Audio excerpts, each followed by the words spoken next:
Green Bay, Wisconsin. We interrupt the latest Packers update for a message from Boris Epstein. President Donald Trump's former aide doesn't live in eastern Wisconsin, but his conservative-leaning editorials air almost daily on WLUK-TV, a Fox affiliate within tailgating distance of Lambeau Field.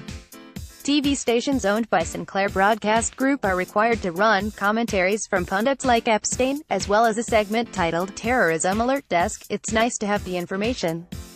You can listen or you can disregard, said regular WLUK viewer Gary Pishek, a retired Brown County Sheriff's deputy who was rolling the dice with buddies at the Bay Family Restaurant to see who'd spring for morning coffee. I think they present both sides, both ways, he said. I'm more concerned about how quickly their reporters are here today and gone tomorrow.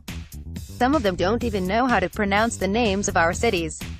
But other citizens, and watchdog groups such as Media Matters for America and Allied Progress, are deeply concerned about Sinclair, which operates the nation's largest TV chain.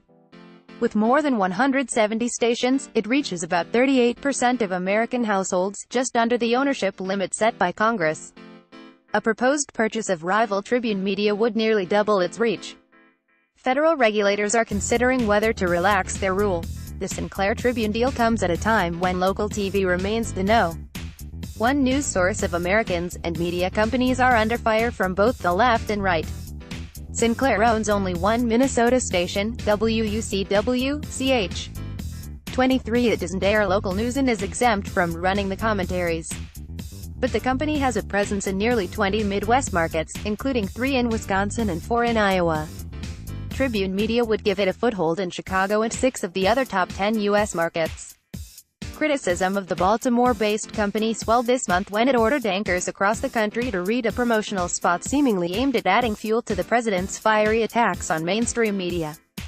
With a line about the troubling trend of irresponsible, one-sided news stories plaguing our country, the spot drew praise from Trump and criticism from media outlets ranging from Deadspin.com to HBO's Last Week Tonight with John Oliver.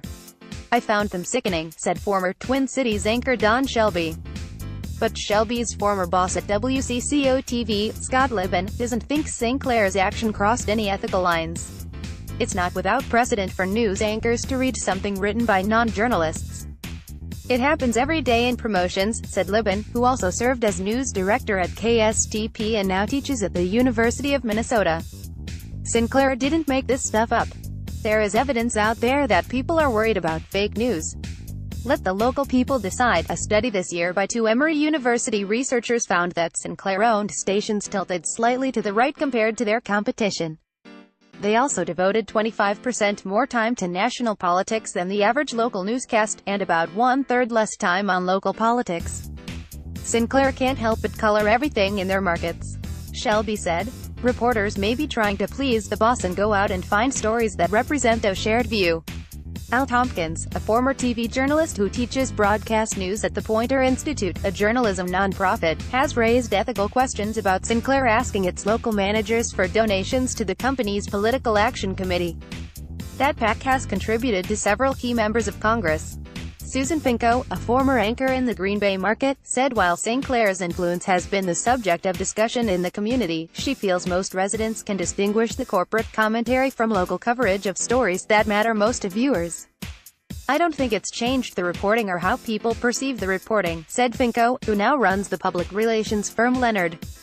Local reporters view themselves as very independent voices. That would be true at all the stations.